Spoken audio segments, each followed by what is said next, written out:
സുഹൃത്തുക്കളെ എല്ലാവർക്കും നമ്മുടെ പുതിയൊരുവിലേക്ക് സ്വാഗതം. ഇന്ന് ഞാൻ നിങ്ങളെ അറിയിക്കാൻ വന്നിരിക്കുന്ന ഒരു കാര്യം എന്താണെന്ന് വെച്ച് കഴിഞ്ഞാൽ 2-3 കാര്യങ്ങൾ പറയാനുണ്ട്. ഒന്ന്, നമ്മുടെ ക്ഷേത്രങ്ങളിൽ വലിയ രീതിയിൽ ഇന്ന് സംഖ്യകളുടെ ഒരു ആധിപത്യം വന്നുകൊണ്ടിരിക്കുന്ന സമയമാണല്ലേ. അതായത് എല്ലാ ക്ഷേത്രങ്ങളും ഇപ്പോൾ ദേവസ്വം ബോർഡിൻ്റെ അണ്ടറിൽ വരുന്നതോ അല്ലെങ്കിൽ ട്രസ്റ്റിൻ്റെ അണ്ടറിൽ വരുന്നതോ ഇതൊന്നും നോക്കാതെ എല്ലാ ക്ഷേത്രങ്ങളിലും വലിഞ്ഞു കയറി ചെല്ലുന്ന ഒരു കൂട്ടം ആളുകളായിട്ട് സംഖ്യകൾ മാറിയിട്ടുണ്ട്. അല്ലെങ്കിൽ സംഖ്യകൾ വിഭാവനം ചെയ്യുന്ന ഒരു രീതിയിലേക്ക് ക്ഷേത്രങ്ങളെ മാറ്റിയെടുക്കാനായിട്ട് പല ആളുകൾ ശ്രമിക്കുന്നുണ്ട്. അപ്പം അങ്ങനെ ഉന്നത കുലജാതന്മാരുണ്ടെങ്കിലേ ഈ നാട്ടിലെ ഉന്നമനം ഉണ്ടാവുകയുള്ളൂ, അല്ലെങ്കിൽ ഉന്നത കുലജാതന്മാരുണ്ടെങ്കിൽ ഈ നാട്ടിൽ നമുക്ക് എല്ലാ ഐശ്വര്യ സമ്പത്തും ഉണ്ടാവുകയുള്ളൂ എന്നൊക്കെ പറഞ്ഞുകൊണ്ട് പാർട്ടിയുടെ പല ഭാഗത്തിരിക്കുന്ന പല നേതാക്കന്മാരുടെയും പല പ്രസ്താവനകളും നമ്മൾ കണ്ടിട്ടുണ്ട്. സുരേഷ് ഗോപിജി അടക്കമുള്ള ഒരുപാട് ആളുകളുടെ ഈ പറയുന്ന ഊളത്തരങ്ങൾ നമ്മൾ കണ്ടുകൊണ്ടിരിക്കുകയാണ് ദിനം പ്രതിയായിട്ട്, അല്ലെങ്കിൽ ദിവസേന നമ്മൾ കണ്ടുകൊണ്ടിരിക്കുകയാണ്. അപ്പം അങ്ങനെ ഇരിക്കുന്ന സമയങ്ങളിലാണ് ക്ഷേത്രങ്ങളിൽ പല ആചാര അനുഷ്ഠാനങ്ങൾ വരുന്നു, ഭജന വരുന്നു, അങ്ങനെയുള്ള പല സംഭവ വികാസങ്ങളും ക്ഷേത്രങ്ങളിൽ ഉണ്ടാവുന്നു. പണ്ട് ഭജന എന്ന് പറയുന്നൊരു സാധനം നമ്മൾ കേട്ടുകൊണ്ടിരുന്നത് കുറേ പ്രായമായ ആളുകൾ ഇരുന്ന് പാടുന്ന ഒരു സാധനമായിട്ട്, അല്ലെങ്കിൽ അങ്ങനെ ഒരു സംഭവമായിട്ടാണെങ്കിൽ ഇന്ന് കുറച്ചുകൂടി അതിൻ്റെ ന്യൂ ജനറേഷനിൽപ്പെട്ട ആളുകൾ കുറച്ച് നല്ല ആധുനിക സാങ്കേതിക വിദ്യ ഉപയോഗിച്ചുകൊണ്ട് തന്നെ നല്ല കലാകാരന്മാർ അണിനിരക്കുന്ന ഒരു സംഭവം, ഒരു പരിപാടിയായിട്ട് ഈ ഭജനയൊക്കെ മാറിയിട്ടുണ്ട്. അപ്പം അങ്ങനെ നമുക്കെല്ലാവർക്കും ഏറെ ശ്രദ്ധേയമായിട്ടുള്ളൊരു ടീമുണ്ട് കേരളത്തിൽ. അങ്ങോളം ഇങ്ങോളമായിട്ട് നല്ല രീതിയിൽ അലയടിപ്പിച്ചുകൊണ്ട് തന്നെ ഭജന എന്ന് പറയുന്ന ഒരു ഒരു ഒരു പ്രാർത്ഥനാ രീതിയെ വളരെ വ്യത്യസ്തമായ തലങ്ങളിലേക്ക് കൊണ്ടുപോകാനായിട്ട്, അല്ലെങ്കിൽ അങ്ങനെ കൊണ്ടുപോകുന്ന ഒരു ടീമുണ്ട്. നന്ദഗോവിന്ദൻ ഭജൻസ് എന്നൊക്കെ പറയുന്ന, അല്ലെങ്കിൽ അങ്ങനെയുള്ള കുറേ അധികം ടീംസ് ഉണ്ട്. അപ്പം അങ്ങനെയുള്ളൊരു ടീമിന്, അല്ലെങ്കിൽ അങ്ങനെയുള്ളൊരു ഗ്യാങ്ങിന്, അല്ലെങ്കിൽ അവർക്ക് പറ്റിയൊരു അബദ്ധം, അല്ലെങ്കിൽ അവരെ പറ്റി പറയുന്ന കുറച്ച് കാര്യങ്ങൾ നിങ്ങളെ കാണിക്കാൻ വേണ്ടിയിട്ടാണ് ഞാൻ ഇന്ന് രംഗത്തേക്ക് വന്നിരിക്കുന്നത്. അതിലേറ്റവും ശ്രദ്ധേയമായിട്ടുള്ള കാര്യം എന്ന് പറഞ്ഞു കഴിഞ്ഞാൽ സംഘികളുടെ ആ ഒരു കടന്നുകയറ്റം ഈ ഒരു കാര്യത്തിൽ നമുക്ക് ശ്രദ്ധേയമായിട്ട് കാണാൻ സാധിക്കും. അപ്പോൾ ഈ ഒരു വിഷയത്തിൽ നന്ദഗോവിന്ദം ഭജൻസ് എന്ന് പറയുന്ന ഒരു ടീം അവർ ചെയ്തെന്താണെന്ന് വെച്ച് കഴിഞ്ഞാൽ, ഒരു ക്ഷേത്രത്തിൽ പോകുന്നു, അവിടെ ഇരുന്നു കൊണ്ട് ഭജനയ്ക്കിടയിൽ ക്രിസ്തീയ ഗാനം പാടുന്നു. എന്തിനാണ് ഒരു ഹിന്ദു ക്ഷേത്രത്തിൽ പോയിരുന്നു കൊണ്ട് ഭജനയ്ക്ക് ഈ ക്രിസ്തീയ ഗാനം പാടിയതെന്ന് ചോദിച്ചുകൊണ്ട് ഹിന്ദുക്കളുടെ അട്ടിപ്പേർ അവകാശം നേടിയെടുക്കുന്ന, അല്ലെ ഹിന്ദുക്കളുടെ അട്ടിപ്പേർ അവകാശം കൈക്കലാക്കിയിട്ടുള്ള ഒരു ടീം എത്തുന്നു. ആ ടീമിന്റെ പേരാണ് സംഘിണിയായിട്ടുള്ള KP ശശികല എന്ന് പറയുന്ന ടീച്ചർ. എന്നിവരെ വിളിക്കാൻ എനിക്കൊരു രീതിയിലും എനിക്കൊരു താല്പര്യമില്ല. അതുകൊണ്ട് KP ശശികല മേഡം രംഗത്തേക്ക് വരുന്നു. രംഗത്തേക്ക് വന്നിട്ട് എന്താ പറയുന്നത് വെച്ച് കഴിഞ്ഞാൽ, ഈ ചിക്കൻ മസാല നല്ലതാണ്, അല്ലെങ്കിൽ മസാല നല്ലതാണ്, അത് പക്ഷെ പായസത്തിലിടരുത്. ക്ഷേത്രത്തിൽ ക്രിസ്തീയ ഗാനം ആലപിച്ച നന്ദഗോവിന്ദം ഭജൻസിനെതിരെ ശശികല എന്ന് പറഞ്ഞുകൊണ്ടാണ് ആ ഒരു പോസ്റ്റ് വന്നിരിക്കുന്നത്. ഞാൻ എന്തായാലും ആ ഒരു പോസ്റ്റ് നിങ്ങളെ കാണിക്കുന്നതിന് മുൻപ് നന്ദഗോവിന്ദം ഭജൻസ് എന്താണ് അവിടെ കാണിച്ചു വെച്ചതെന്നുള്ളത് ഞാൻ നിങ്ങളെ കാണിച്ചു തരാം. അതിൽ നന്ദഗോവിന്ദൻ ഭജൻസ് തന്നെ നന്ദഗോവിന്ദം ഭജൻസ് തന്നെ പോസ്റ്റ് ചെയ്തിരിക്കുന്ന ഒരു വീഡിയോ ആണ് നിങ്ങളെ ഞാൻ കാണിക്കാൻ വരുന്നത്. അതിൽ ഏറ്റവും ശ്രദ്ധേയമായിട്ടുള്ളൊരു കാര്യം, അവർ ആ പോസ്റ്റ് ചെയ്തിരിക്കുന്നതിനോട് കൂടി തന്നെ ഇത്രയും വിവാദമായെന്നുള്ളത് അവർക്ക് മനസ്സിലായതുകൊണ്ട് തന്നെയും അവർ ആ പോസ്റ്റ് ചെയ്തിരിക്കുന്ന ഒരു കാര്യത്തിൽ അവരൊരു കാര്യം പ്രത്യേകിച്ച് നോട്ട് ചെയ്തിട്ടുണ്ട്, അല്ലെങ്കിൽ പ്രത്യേകിച്ച് അവർ പറഞ്ഞിട്ടുണ്ട്. അത് പറഞ്ഞിരിക്കുന്നത് ഇങ്ങനെയാണ്: ഞങ്ങളുടെ വളർച്ചയിൽ ആരും അവകാശം പറയേണ്ട, ആരും പേടിക്കുകയും വേണ്ട. RSS അജണ്ട ആരോപണത്തിൽ നന്ദഗോവിന്ദം ഭജൻസ് എന്ന് പറഞ്ഞുകൊണ്ടൊരു പോസ്റ്റ് വന്നിട്ടുണ്ട്. അതിൽ കുറച്ച് കാര്യങ്ങൾ പറയുന്നുണ്ട്. ഞാൻ നിങ്ങളത് കാണിക്കുന്നതിന് മുൻപ് അവരെന്താണ് പറഞ്ഞതെന്നുള്ളതും അവരുടെ ആ പോസ്റ്റും നിങ്ങളത് കാണിച്ചു തരാം.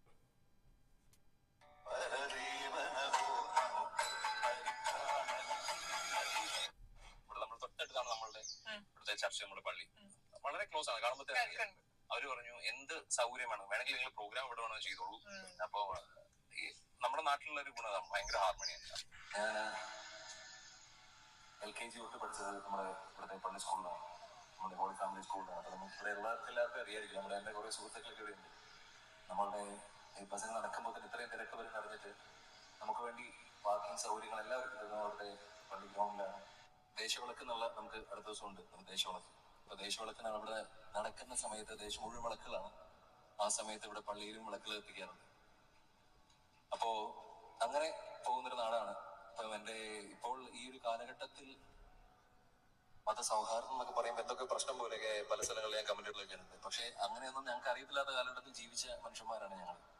അപ്പോൾ ഇന്ന് ഭജന കേൾക്കാൻ വേണ്ടിയിട്ട് എനിക്കറിയാം, ഇന്ന് തിരുവനന്തപുരത്ത് നിന്ന് ക്രിസ്ത്യൻസ് ആയിട്ടുള്ള എന്നെ പഠിപ്പിച്ച ടീച്ചറിനെയൊക്കെ സിസ്റ്റേഴ്സൊക്കെ ഇവിടെ വന്നിട്ടുണ്ട്, അവരെ കൂടെ ഉണ്ടാവും. ഒത്തിരി ധാരാളം ആൾക്കാർ വന്നിട്ടുണ്ട് ഇവിടെ. അപ്പം ഒരു കാര്യങ്ങളിലെ വ്യത്യാസമൊന്നും കാണാത്ത ഒരു നാടാണ്. അപ്പം നമുക്ക് വേണ്ടി ഇത്രയും സൗകര്യങ്ങളെല്ലാം ചെയ്തു തന്ന അവർക്ക് വേണ്ടി ഒരു പാട്ട് നമുക്ക് പാടാലോ അല്ലേ? ഇനിയാണ് തുടങ്ങുന്നത്.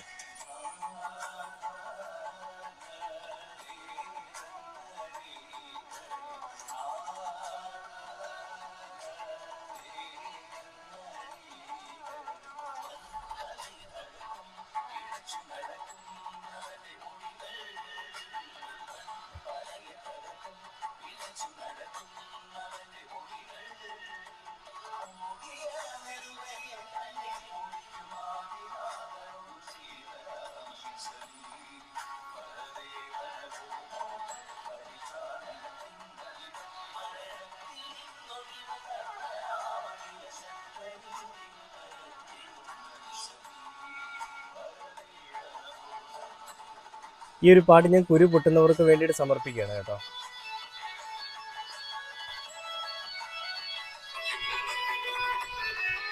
കണ്ടില്ലേ, ഇതാണ് ഏറെ വിവാദപരമായിട്ടുള്ള ഈ നന്ദഗോവിന്ദം ഭജൻസിൻ്റെ ഒരു പാട്ട്. അതിൽ അവരിട്ടിരിക്കുന്ന പോസ്റ്റിൽ പറഞ്ഞിരിക്കുന്നത് ഞാൻ നേരത്തെ വായിച്ച് കേൾപ്പിച്ചു. അതിലിങ്ങനെയാണ് പറയുന്നത്: we didn't cross a line, we just didn't see one, this is our land where bhakti flows beyond names എന്ന് പറഞ്ഞുകൊണ്ടാണ് ഒരു പോസ്റ്റ് വന്നിരിക്കുന്നത്. ഇത് നമ്മളുടെ ഭൂമിയാണ്, അല്ലെങ്കിൽ ഇവിടെ എന്തും ചെയ്യാനുള്ള അവകാശം നമുക്കുണ്ട്, എന്തിനാണ് ഇങ്ങനെ ഒരു നമ്മുടെ വളർച്ചയിൽ ഇങ്ങനെ കണ്ടിട്ട് നിങ്ങൾക്ക് കുരു പൊട്ടി വരുന്നതെന്നൊക്കെയുള്ള രീതിയിൽ തന്നെയാണ് നന്ദഗോവിന്ദം ഭജൻസ് ഈ ഒരു കാര്യങ്ങളെപ്പറ്റി ചോദിച്ചുകൊണ്ട് ആ ഒരു വീഡിയോ ചെയ്തിരിക്കുന്നത്. അപ്പോൾ ആ ഒരു പാട്ട് തുടങ്ങിയതോടുകൂടി തന്നെ അട്ടിപ്പേർ അവകാശം, ഞാൻ പറഞ്ഞു ഹിന്ദുക്കളുടെ അട്ടിപ്പേർ അവകാശം പേറിക്കൊണ്ടിരിക്കുന്ന, ഞങ്ങളാണ് ഹിന്ദുക്കളുടെ രക്ഷാധികാരി എന്ന് പറഞ്ഞുകൊണ്ടിരിക്കുന്ന ഒരു കൂട്ടം സംഘികൾ ഈ ഒരു കാര്യത്തിനെതിരെ വലിയ രീതിയിൽ വിമർശനവുമായിട്ട് രംഗത്തേക്ക് വന്നു. അങ്ങനെ എന്തിനാണ് ഇവർ വിമർശനമായിട്ട് വരുന്നത്? ഇവരാണ് ഹിന്ദുക്കൾക്ക് വേണ്ടിയിട്ടെല്ലാം ചെയ്യുന്നതെന്നും ഹിന്ദുക്കളുടെ രക്ഷാധികാരി, ഞാൻ ആദ്യമേ പറഞ്ഞു ഹിന്ദു ഐക്യവേദിയുടെ മുഖ്യ രക്ഷാധികാരിയാണ് ഈ KP ശശികല എന്ന് പറയുന്ന ഈ ഒരു സാധനം. ഈ KP ശശികല, ഞാനൊരു ഹിന്ദുവൊക്കെയാണ് കേട്ടോ, ഞാൻ ഒരിക്കലും ഈ KP ശശികല എന്ന് പറയുന്നത് ഹിന്ദുക്കൾക്ക് വേണ്ടിയിട്ട് എന്തോ വലുതായിട്ട് ചെയ്യുന്ന മറ്റേതാണെന്നോ അല്ലെ KP ശശികല വലിയ സംഭവമാണെന്നോ ഒന്നും ഞാൻ മനസ്സിൽ കാണുന്നോ അല്ലെങ്കിൽ ഞാൻ അങ്ങനെ ചിന്തിക്കുന്നൊന്നുമില്ല. ഇതെന്തോ ഒരു എവിടെയോ കിടക്കുന്ന ഒരു സംഘിണി, ആരുടെയോ പൃഷ്ഠം താങ്ങി അവർക്ക് വേണ്ടി എന്തൊക്കെയോ മെഴുകാൻ വേണ്ടിയിട്ട് ഫേസ്ബുക്ക് പോസ്റ്റുകളിൽ വന്നിരുന്നു കൊണ്ട് കമൻ്റ് ഇടുന്ന ഒരു കമൻ്റോളി എന്ന് മാത്രമേ ഞാൻ ഇവരെ കാണുന്നുള്ളൂ. അവർക്ക് ശരിക്കും കുരുപൊട്ടി. ഹിന്ദുക്കൾക്കിടയിൽ വലിയ സ്പർദ്ധ ഉണ്ടാക്കാൻ വേണ്ടി, ഹിന്ദുക്കളെയും മറ്റുള്ള മതവിഭാഗത്തിൽപ്പെട്ട ആളുകളെയും തമ്മിൽ വലിയ രീതിയിൽ അടുപ്പിക്കാൻ വേണ്ടിയിട്ട് പല എന്താ പറയുക മതപരമായിട്ടുള്ള, വർഗീയപരമായിട്ടുള്ള, ജാതീയപരമായിട്ടുള്ള പോസ്റ്റുകളുമായിട്ടാണ് ഈ പുള്ളിക്കാർ രംഗത്തേക്ക് വരുന്നത്. ഈ ഒരു കാര്യത്തിലും ഹിന്ദുക്കൾക്കിടയിൽ ചെന്നുകൊണ്ട് ഒരു ക്രിസ്തീയ ഗാനം ആലപിച്ചത് വലിയ വിവാദമാക്കിക്കൊണ്ട് വലിയ മെഴുകലാണ് പുള്ളിക്കാർ ചെയ്യുന്നത് കേട്ടോ. അപ്പോൾ പുള്ളിക്കാരുടെ ഫേസ്ബുക്ക് പോസ്റ്റ് നിങ്ങൾ കണ്ടതായിരിക്കും, ഞാനത് വായിച്ച് കേൾപ്പിക്കാം. അതിൽ പറയുന്നത് ഇങ്ങനെയാണ്: ഇതുവരെ അവരെ ആരും അഭിനന്ദിച്ചിരുന്നില്ലേ? 10,000 മണിക്കൂറുകൾ അവരെ കാത്തിരുന്നത് നിന്ദിക്കാനായിരുന്നോ? ചെറിയ പ്രവാഹം അരുവിയാണ്, തോടാണ്, പുഴയാണ്, അവയൊക്കെയും ഭൂമിയുടെയും ജീവജാലങ്ങളുടെയും ദാഹം മാറ്റാനും മനസ്സും ശരീരവും കുളിർപ്പിക്കാനും ഒക്കെ നല്ലതാണ്. പക്ഷെ പ്രവാഹത്തിന് ശക്തി കൂടിയാൽ അത് പലതിനെയും ഒഴുക്കിക്കളയും. ചൂരൽമലയിലെ പ്രവാഹം ശക്തി കൂടിയതിന്റെ അനുഭവം എന്താണെന്ന് നമുക്കറിയാമല്ലോ. ഇരിക്കുന്ന കൊമ്പ് എത്ര ബലമുള്ളതാണെങ്കിലും സ്വയം മുറിച്ചാൽ അത് മുറിയാതിരിക്കില്ല. എനിഹോ, ആശംസകൾ. ചിക്കൻ മസാല നല്ലതാണ്, പക്ഷെ പായസത്തിലിടരുത്. ഒരു വീട്ടമ്മയുടെ ഉപദേശമാണ്. പാടിയ വരികൾ കമന്റിലുണ്ട് എന്ന് പറഞ്ഞുകൊണ്ടാണ് അവർ പോസ്റ്റ് ഇട്ടിരിക്കുന്നത്. ഇതെന്തുകൊണ്ടാണ് ഇവർക്ക് ഈ കുരു പൊട്ടിയെന്ന് ചോദിച്ചു കഴിഞ്ഞാൽ, മാതൃഭൂമി അടക്കമുള്ള ചില ചാനലുകൾ ഒരു പോസ്റ്റ് പങ്കുവെക്കുകയുണ്ട്. അതിൽ പറയുന്നത് ഇങ്ങനെയാണ്: ക്ഷേത്രത്തിൽ ക്രിസ്തീയ ഭക്തിഗാനം ആലപിച്ച് നന്ദഗോവിന്ദം ഭജൻസ്, അഭിനന്ദന പ്രവാഹം. അത് കണ്ടപ്പോഴാണ് പുള്ളിക്കാരിക്ക് ശരിക്കും കുരു പൊട്ടിയത്. അങ്ങനെ കുരു പൊട്ടിയതോടുകൂടി പുള്ളിക്കാരിയുടെ പോസ്റ്റുകൾ ഈ രീതിയിലേക്കൊക്കെ വന്ന് മെഴുകുന്ന രീതിയിലേക്ക് കാര്യങ്ങൾ മാറി. ചിക്കൻ മസാല നല്ലതാണ്, പായസത്തിലിടരുത്, അങ്ങനെ ഇട്ട് കഴിഞ്ഞാൽ എന്തോ സംഭവം ഉണ്ടാവും എന്നുള്ള രീതിയിലാണ് വന്ന് കിടന്ന് മെഴുകുന്നത്. എൻ്റെ പൊന്ന് ശശികലേ, ഇവിടെ വലിയ പ്രകൃതി ദുരന്തങ്ങളുണ്ടായി, വെള്ളപ്പൊക്കമടക്കമുള്ള ഈ രോഗങ്ങൾ, കൊറോണ അടക്കമുള്ള എത്ര കാര്യങ്ങളുണ്ടായി. വെള്ളപ്പൊക്കം ഉണ്ടായില്ലേ, അത് തന്നെ ഒരു എക്സാമ്പിൾ നോക്കാം. വെള്ളപ്പൊക്കം ഉണ്ടായപ്പോൾ പല ആളുകളും മണ്ണിനടിയിലും വെള്ളത്തിനടിയിലും പെട്ടുപോകുന്ന സാഹചര്യം ഉണ്ടായപ്പോൾ അവർക്കൊക്കെ ആശ്രയമാവാനും അവരെയൊക്കെ താങ്ങി പിടിക്കാനും അവരെയൊക്കെ ചേർത്ത് പിടിക്കാനും വന്നത് ഏത് മതത്തിൽപ്പെട്ട ആളുകളായിരുന്നു, അല്ലെങ്കിൽ ഏത് ജാതിയിൽപ്പെട്ട ആളുകളായിരുന്നു? അവരുടെയൊക്കെ നിറം എന്തായിരുന്നു? അവരുടെയൊക്കെ മണം എന്തായിരുന്നു? അവരുടെയൊക്കെ ചോര ഏത് കളറായിരുന്നു? ഇതൊക്കെ ആരെങ്കിലും നോക്കിയിട്ടുണ്ടോ? മനുഷ്യനൊന്ന് രക്ഷപ്പെട്ട് വരുമ്പോൾ അതിനിടയിൽ കൂടി ജാതിയും മതവും കുത്തിക്കയറ്റിക്കൊണ്ട് വലിയ മറ്റേടത്തെ പ്രഹസനവുമായിട്ടല്ല പ്രസംഗവുമായിട്ടൊക്കെ വരും. ഇവളന്മാരൊന്നും ഒരു സമൂഹത്തിന് ഒരു രീതിയിലും എന്തെങ്കിലും സപ്പോർട്ടുമായിട്ട് വരുന്നതായിട്ട് നിങ്ങൾ കണ്ടിട്ടുണ്ടോ? ഈ ജാതീയത പറയാനും വിദ്വേഷം പരത്താനും മാത്രമായിട്ട് ഇവളന്മാർ കെട്ടിയൊരുങ്ങി ഇറങ്ങും. ഒരു വീട്ടമ്മ എന്ന് പറയുന്ന ഒരു മേലങ്കി അണിഞ്ഞ്, അല്ലെ ഹിന്ദുക്കളുടെ വലിയ മറ്റേതാണെന്നുള്ളൊരു മേലങ്കി അണിഞ്ഞുകൊണ്ട് വരും. ഇനി ഇത് പറഞ്ഞതിൻ്റെ പേരിൽ എനിക്കെതിരെ എന്തെങ്കിലുമൊക്കെ ഉണ്ടാക്കിക്കൊണ്ട് വരുവാണെങ്കിൽ ഒരു കോപ്പുമില്ല, പറയാനുള്ളത് ഞാൻ നിന്റെയൊക്കെ മുഖത്ത് നോക്കി പറയുന്നുള്ളത് ഞാൻ എടുത്തു പറയുകയാണ്. ഹിന്ദുക്കൾക്ക് ജീവിക്കാൻ അവർക്കറിയാം. അവർക്ക് നിങ്ങളുടെ ഒരു സംഘികളുടെ ഒരു മെഴുകലൊന്നും വേണ്ട. കാവിക്കളസം കൊണ്ട് പൊന്നാട എണീക്കേണ്ട പരിപാടിയൊന്നും ഇല്ല ഇവിടെ. ക്ഷേത്രങ്ങളിൽ ഒരിക്കലും ഒരു കാവിക്കളസത്തിനും ഒരു കാവ്യവൽക്കരണത്തിനും ഒരിടം നൽകരുതെന്ന് ഞാൻ എടുത്തു പറയണം. കാരണം അങ്ങനെ വന്നു കഴിഞ്ഞാൽ ഈ രീതിയിലുള്ള മെഴുകലുകൾ പല രീതിയിലേക്ക് പോകും. ഇവിടെ ശക്തമായിട്ട് ഇടതുപക്ഷവും വലതുപക്ഷവും ഒക്കെ നിൽക്കുന്നത് കൊണ്ട് തന്നെയാണ് ഇവരൊരു പരിധിയിൽ കൂടുതൽ ക്ഷേത്രങ്ങളിലേക്ക് കയറി കൈ കടത്താത്തത്. ഇനി ഇവരൊക്കെ ഒരു കഴിവുമില്ലാത്തവരായിരുന്നു എന്നുണ്ടെങ്കിൽ ക്ഷേത്രങ്ങളിൽ കയറി ആദ്യം ഈ പറയുന്ന നന്ദഗോവിന്ദം ഭജൻസിനെ പോലെയുള്ള ആളുകളെ അടിച്ചോടിച്ചേനെ. കാരണം അവിടെ നടത്തുന്നത് ഇങ്ങനെ ഒരു പരിപാടി നടത്താനേ പാടില്ല. ക്ഷേത്രത്തിന്റെ ആചാര അനുഷ്ഠാനങ്ങളെ ഇവർ ലംഘിച്ചുകൊണ്ട്, അല്ലെ ക്ഷേത്രത്തിന്റെ ആചാര അനുഷ്ഠാനങ്ങൾ ഇവർ നശിപ്പിച്ചു എന്നുള്ള രീതിയിലാണ് സംഘിണി പറയുന്നത്. എന്റെ പൊന്നു സംഘമിത്രമേ, തലയിൽ തലച്ചോറിന് വരെ ചാണച്ചോറാണെങ്കിൽ ആ നന്ദി നിങ്ങളുടെ നരേന്ദ്രമോദിജി അടക്കമുള്ള ആളുകളോട് പോയി കാണിക്കണം. അല്ലാതെ കേരളത്തിലെ ജനങ്ങൾക്കിടയിൽ വന്നിട്ട് ഇങ്ങനെ വിദ്വേഷം പരത്തരുത്. അവരൊക്കെ എങ്ങനെയെങ്കിലും ജീവിച്ചു പോയിക്കോളും. നിങ്ങളുടെ ഈ വർഗീയത കാണാനല്ല ഇവിടെയുള്ള ആളുകൾ ഇരിക്കുന്നത്. ഇന്റർനെറ്റ് യൂസ് ചെയ്യുന്ന പോലും അതിന് വേണ്ടിയിട്ടല്ല. അപ്പോൾ ഇത് റിയാക്ട് ചെയ്യുന്നത് എന്താണെന്ന് ചോദിച്ചാൽ, ഇങ്ങനെയുള്ള തന്തയ്ക്ക് പ്രകാരം തോന്നിവാസങ്ങൾ ഒരു പരിധിയിൽ കൂടുതൽ അംഗീകരിക്കാൻ പറ്റില്ല എന്നുള്ളത് കൊണ്ട് തന്നെയാണ്. അപ്പോൾ ഇതിൽ വേറൊരു പോസ്റ്റ് അതിനുശേഷം ഇവർ പങ്കുവച്ചിട്ടുണ്ട്. നമ്മുടെ മക്കൾ ചെയ്യുന്ന പ്രവർത്തികളിൽ ശരികേടുകൾ ഉണ്ടെങ്കിൽ നമ്മളത് തുറന്നു പറയും, തിരുത്താൻ ശ്രമിക്കുക. അത് അവരെ തളർത്താനല്ല, തകർക്കാനല്ല, അവർ ശരികളുമായി മുന്നോട്ട് നീങ്ങാൻ വേണ്ടിയാണ്. പാപികളെ എന്ന അഭിസംബോധനയോടെ ആ അമ്പലപ്പറമ്പിൽ സുവിശേഷം പറയുന്ന നാളുകളുണ്ടായിരുന്നു. ആ പാപികൾ സംഘികൾ മാത്രമായിരുന്നില്ല, എല്ലാ ഹിന്ദുക്കളും അതിൽ പെട്ടിരുന്നു. അവർ നരകം വിധിച്ചിരുന്നതും എല്ലാ ഹിന്ദുക്കൾക്കും കൂടിയായിരുന്നു. ഭഗവാൻ കാലുമാറുന്നു, നിങ്ങൾ എന്നെ കമ്മ്യൂണിസ്റ്റാക്കി തുടങ്ങിയ കമ്മ്യൂണിസ്റ്റ് നാടകങ്ങൾ വിശ്വാസിയുടെ പോക്കറ്റ് കാലിയാക്കിയിരുന്ന നാളുകൾ.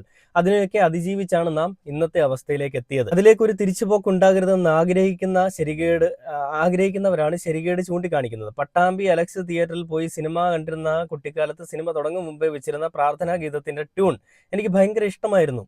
വാക്കുകൾ കൃത്യമായി ഓർമ്മയില്ല, ട്യൂൺ അറിയാം. വിശുദ്ധനായ സേ ഞങ്ങൾക്ക് വേണ്ടി പ്രാർത്ഥിക്കണമേ എന്നായിരുന്നു ആ പ്രാർത്ഥന. ഇത് അലക്സിൽ വെച്ച് കേൾക്കാൻ ഇഷ്ടമാണ്, പക്ഷേ എൻ്റെ അമ്പലത്തിൽ ഇത് കേൾക്കാൻ ഞാൻ ആഗ്രഹിക്കുന്നില്ല. കടുപിടു കടുപിടു എന്ന താളത്തിൽ ചൊല്ലുന്ന മാപ്പിളപ്പാട്ട് എനിക്ക് ഇഷ്ടമാണ്. യുവജനോത്സവങ്ങളിൽ മാപ്പിളപ്പാട്ടിൻ്റെ ഒപ്പനയുടെ ഒക്കെ ഒരു ആസ്വാദകയായിരുന്നു ഞാൻ. പക്ഷെ അതൊന്നും അമ്പലപ്പറമ്പിൽ വേണ്ട എന്ന് തന്നെയാണ് അഭിപ്രായം. കേട്ട പാട്ടുകളൊക്കെ മനോഹരമാണ്, കേൾക്കാൻ പോകുന്ന പാട്ടുകൾ അതിനേക്കാൾ മനോഹരമാകട്ടെ. നമ്മുടെ മക്കളല്ലേ, നമ്മുടെ വികാരം മനസ്സിലാക്കി ശരികേടുകൾ ശരിയാക്കിയ നമ്മുടെ പിന്തുണയോടെ അവർ ഉയരങ്ങൾ താണ്ടട്ടെ എന്ന് പറഞ്ഞുകൊണ്ടൊരു പോസ്റ്റ് ഇട്ടിട്ടുണ്ട്. എന്തുകൊണ്ടാണ് ഈ ഒരു പോസ്റ്റ് അവർ ഇട്ടിരിക്കുന്നത് എന്നുള്ളത് നിങ്ങൾക്ക് മനസ്സിലായി കാണും. എല്ലാ ആളുകളും കൂടി വലിച്ചു കീറി ഒട്ടിച്ചതിൻ്റെ ഫലമായിട്ടാണ് അവർ ആ പോസ്റ്റ് ഇട്ടിരിക്കുന്നത്. ആ പോസ്റ്റിൽ എടുത്തു പറയേണ്ട ഒരു കാര്യമുണ്ട്. അതായത് എൻ്റെ അമ്പലത്തിൽ അല്ലെ എൻ്റെ ക്ഷേത്രത്തിൽ ഇതൊന്നും ഞാൻ കേൾക്കാൻ ആഗ്രഹിക്കുന്നില്ല. നിന്റെ ക്ഷേത്രത്തിൽ കേൾക്കാൻ ആഗ്രഹിക്കുന്നില്ലെങ്കിൽ നീ അത് അവിടെ പോയി നിന്റെ കുടുംബക്ഷേത്രത്തിലോ നിന്റെ മറ്റുള്ള ആളുകളോട് പറയണം. ഈ കേരളത്തിലുള്ള ജനങ്ങൾ ഈ പറയുന്ന ദി റിയൽ കേരള സ്റ്റോറി എന്നൊക്കെ പറയുന്ന കാര്യങ്ങൾ വിശ്വസിക്കുന്ന ആളുകളാണ്. ഇവിടെ ഏത് പാട്ട് പാടണമെന്നും എന്ത് ചെയ്യണമെന്നും ഏതൊക്കെ രീതിയിൽ ചെയ്യണമെന്നും എങ്ങനെ ചെയ്താൽ ആളുകൾ സ്വീകരിക്കുമെന്നും ഉള്ളതൊക്കെ ഈ നാട്ടിലെ ഓരോ പൗരനും തീരുമാനമെടുക്കാനുള്ള ധൈര്യവും ഉണ്ട്. അങ്ങനെയുള്ളൊരു അവകാശമുള്ളൊരു നാടാണ്. അല്ലാതെ നിങ്ങളുടെ സംഘികൾ ഭരിക്കുന്ന അങ്ങ് യുപിയും ബീഹാറും ഗുജറാത്തും പോലുള്ള സ്ഥലമല്ല എൻ്റെ ശശികലെ ഈ കേരളം. അതുകൊണ്ട് ഇവിടെയുള്ള ആളുകൾക്ക് എന്തും ചെയ്യാം, എങ്ങനെയും ചെയ്യാം, അവർക്ക് തോന്നുന്ന രീതിയിൽ അവർ ജീവിച്ചു പോയിക്കോളും. ഇനി അമ്പലത്തിൽ കയറി മാപ്പിളപ്പാട്ട് പാടണമെങ്കിൽ അവരതും പാടും. ഇനി അത് ക്രിസ്തീയ ഗാനമാണെങ്കിൽ ഇനിയും പാടും. 100 ഇരട്ടി ശക്തിയോടുകൂടി തന്നെ അവർ പാടും. നിങ്ങളുടെ മെഴുകലുകളോ ഹിന്ദുക്കൾക്ക് വേണ്ടിയിട്ട് നിങ്ങൾ എന്തോ വലുത് മറ്റൊന്ന് ഉണ്ടാക്കുന്നതെന്നോ പറഞ്ഞുകൊണ്ട് ആരും നിങ്ങളെ മൈൻഡ് ചെയ്യാൻ പോകുന്നില്ല. അതാദ്യം നിങ്ങൾ മനസ്സിലാക്കുക. ഹിന്ദുക്കൾക്ക് വേണ്ടിയിട്ട് ഹിന്ദുക്കളുടെ അട്ടിപ്പേർ അവകാശവും പേറിക്കൊണ്ട് നടക്കുന്നതെന്ന് സ്വയമേ പറഞ്ഞുകൊണ്ട് നടക്കുന്ന മരവാഴകളുടെ ചിന്താഗതികൾ കേരളം എന്തായാലും ഒരു ദിവസം മനസ്സിലാക്കും. കേരളത്തിലുള്ള ജനങ്ങൾ നല്ല തക്കതായിട്ടുള്ള രീതിയിൽ തന്നെ മറുപടി തരുമെന്ന് പ്രത്യേകിച്ച് പറഞ്ഞുകൊണ്ട് ഇങ്ങനെയുള്ള വർഗീയ വിഷം തുപ്പുന്ന വർഗീയ ചെറ്റകളെ മനസ്സിലാക്കുക എന്ന് പ്രത്യേകിച്ച് എടുത്തു പറഞ്ഞുകൊണ്ട് ഈ ഒരു വീഡിയോ അവസാനിക്കുകയാണ്. പുതിയൊരു വീഡിയോ ആയിട്ട് അടുത്ത ദിവസം കാണുന്നവരെ ഓക്കെ ബൈ.